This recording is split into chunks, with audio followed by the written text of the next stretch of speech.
पाकिस्तान की सत्ता में सेना का दबदबा कोई नई बात नहीं है, लेकिन अब जो बदलाव सामने आया है उसने सिर्फ पाकिस्तान की राजनीति ही नहीं बल्कि पूरे दक्षिण एशिया की सामरिक सुरक्षा को लेकर भी नई बहस छेड़ दी है।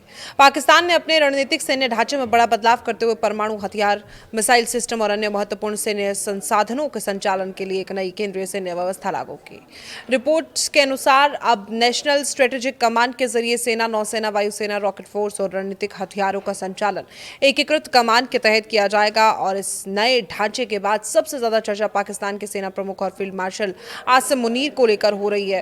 पहले से ही पाकिस्तान की सबसे ताकतवर शख्सियत माने जा रहे मुनीर अब ऐसे पदों पर हैं जहां उनकी सैन्य और रणनीतिक पकड़ पहले से कहीं ज्यादा मजबूत दिखाई देती है। यही वजह है कि विश्लेषक इसे पाकिस्तान की सत्ता संरचना में एक ऐतिहासिक बदलाव मान रहे हैं। पाकिस्तान में लंबे समय से यह धारणा रही कि लोकतांत्रिक सरकारें भले ही सत्ता में हो, लेकिन राष्ट्रीय सुरक्षा, विदेश नीति, भारत नीति और परमाणु कार्यक्रम जैसे बड़े फैसलों पर अंतिम प्रभाव सेना का ही रहता है। अब नए सैन्य ढांचे के बाद ये प्रभाव और अधिक संस्थागत होता दिखाई दे रहा है। बताया जा रहा है कि नेशनल स्ट्रेटेजिक कमांड का उद्देश्य सेना की तीनों शाखाओं और मिसाइल कमान के बीच बेहतर तालमेल स्थापित करना है, ताकि किसी भी आपात स्थिति में फैसले तेजी से लिए जा सके। आधिकारिक तौर पर इस सैन्य दक्षता और कमांड और कंट्रोल सिस्टम को आधुनिक बनाने का कदम बताया जा रहा है, लेकिन इससे राजनीतिक और रणनीतिक असर कई ज्यादा व्यापक माने जा रहे हैं। इस पूरे घटनाक्रम में सबसे अहम सवाल पाकिस्तान के प्रधानमंत्री की भूमिका को लेकर उठ रहा है। पहले पाकिस्तान की नेशनल कमांड अथॉरिटी यानी कि एनसीए के तहत परमाणु नीति से जुड़े मामलों में नागरिक नेतृत्व की भी औपचारिक भूमिका होती थी।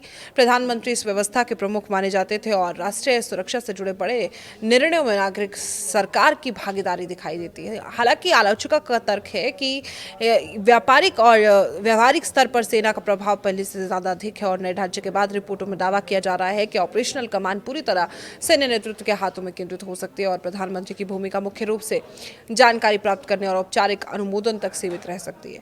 अगर ऐसा होता है तो पाकिस्तान में नागरिक सैन्य संतुलन के लिए एक बड़ा बदलाव इसे माना जाएगा। आसिम मुनीर की बढ़ती ताकत को समझना बेहद जरूरी है। वो पहले ही पाकिस्तान में चीफ ऑफ आर्मी स्टाफ हैं और इसके अलावा रक्षा ढांचे में उनकी भूमिका लगातार मजबूत होती जा रही है। अब यदि कोई सामरिक कमान के संचालन में भी उनकी निर्णायक भूमिका स्थापित होती है तो वो पाकिस्तान के इतिहास की सबसे शक्तिशाली सैन्य नेताओं में शामिल हो सकते हैं। पाकिस्तान के राजनीतिक इतिहास में कई बार सेना प्रमुख ने सीधे सत्ता संभाली है, लेकिन इस बार मामला सैन्य शासन से अलग दिखाई देता है। यहाँ लोकतांत्रिक सरकार मौजूद है, लेकिन रणनीतिक फैसलों का केंद्र लगातार सेना की ओर से खसकता नजर आ रहा है। रिपोर्ट्स में ये भी कहा गया है कि पाकिस्तान ने इस नई व्यवस्था को तैयार करने में चीन के सैन्य मॉडल से प्रेरणा ली और विशेष रूप से चीन की पीपल लिबरेशन आर्मी की रॉकेट फोर्स का उदाहरण दिया जा रहा है। यहाँ परमाणु हथियार, बैलिस्टिक मिसाइलें, रणनीतिक हमले की क्षमता एकीकृत कमान के अधीन संचालित होती है। चीन पिछले सालों में अपने सामरिक बलों को आधुनिक बनाने के लिए इस तरह का केंद्रीकृत ढांचा विकसित किया गया था और अब पाकिस्तान भी इस दिशा में कदम बढ़ाता हुआ दिखाई दे रहा है। इसे चीन और पाकिस्तान के बढ़ते रक्षा सहयोग का एक और संकेत माना जा रहा है।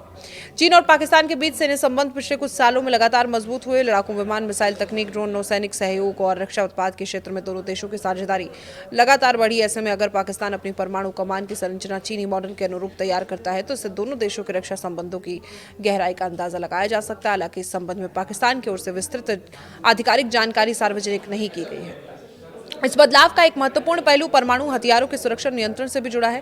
किसी भी परमाणु शक्ति संपन्न देश के लिए सबसे महत्वपूर्ण सवाल यही होता है कि अंतिम निर्णय किसके हाथ में होगा, कमान कितनी स्पष्ट होगी और संकट की स्थिति में आदेश किस प्रक्रिया के तहत जारी किए जाएंगे। पाकिस्तान लंबे समय से ये दावा करता रहा कि उसके परमाणु हथियार पूरी तरह सुरक्षित और उन पर बहुस्तरीय कमांड और कंट्रोल सिस्टम लागू हैं, लेकिन जब किसी सैन्य ढांचे में बड़े बदलाव होते हैं तो अंतर्राष्ट्रीय समुदाय स्वाभाविक रूप से उसकी समीक्षा करता है। भारत के लिए भी इस घटनाक्रम पर नजर रखना जरूरी माना जा रहा है और भारत और पाकिस्तान दोनों परमाणु शक्ति संपन्न देश हैं और दोनों के बीच कई बार सैन्य तनाव की स्थिति बन चुकी है। ऐसे में पाकिस्तान की सामरिक कमान में होने वाला कोई भी बदलाव भारतीय सुरक्षा एजेंसी और रणनीतिक विशेषज्ञों के लिए अध्ययन का विषय बन सकता है।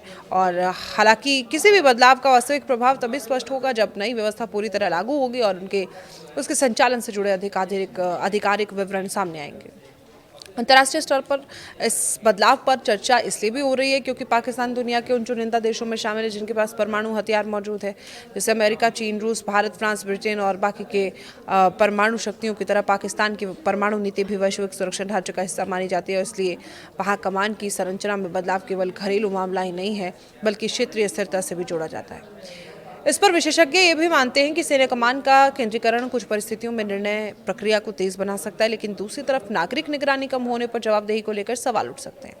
दुनिया के कई लोकतांत्रिक देशों में परमाणु हथियारों के अंतिम नियंत्रण में नागरिक नेतृत्व की महत्वपूर्ण भूमिका होती है और पाकिस्तान के मामले में ये संतुलन किस रूप में विकसित होगा, इस पर आने वाले समय में ज़्यादा स्पष्टता मिल सकती है। फिलहाल इतना तय है कि पाकिस्तान ने अपनी सामरिक सैन्य व्यवस्था में एक बड़ा संस्थागत बदलाव किया। इससे आसिम मुनीर की भूमिका और प्रभाव बढ़ने की चर्चा तेज हो गई। हालांकि नए ढांचे के वास्तविक अधिकार, निर्णय और प्रक्रिया और नागरिक नेतृत्व की भूमिका को लेकर अभी कई पहलुओं पर आधिकारिक स्पष्टीकरण सामने आना बाकी है। यही कारण है कि दक्षिण एशिया में रणनीतिक विश्लेषक इस पूरे घटनाक्रम पर करीबी से नजर बनाए हुए हैं।